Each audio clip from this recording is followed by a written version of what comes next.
আচ্ছা, মানুষ কখন মারা যায় বলতে পারবে? যখন মানুষের নিঃশ্বাস বন্ধ হয়ে যায় বা দেহ থেকে প্রাণ চলে যায়, ঠিক তখন।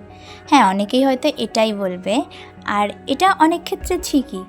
কিন্তু বর্তমান সময় অনুযায়ী আমরা রোজ মারা যাচ্ছি, প্রতিটা মুহূর্তে কেউ মারা যাচ্ছে, সেটা জীবিত অবস্থাতেই মারা যাচ্ছে।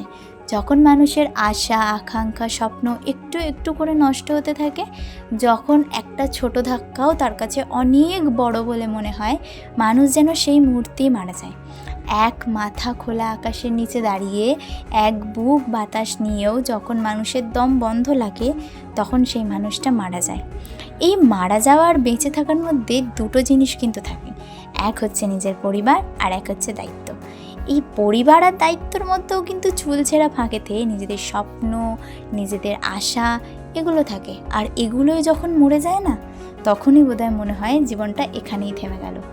কিন্তু তারপরেও এই ছাই ভস্য মাখা জীবনের মধ্যেও একটা ছোট্ট চারা গাছের মতো আমাদের আশা আরেকটা নতুনভাবে জেগে ওঠে।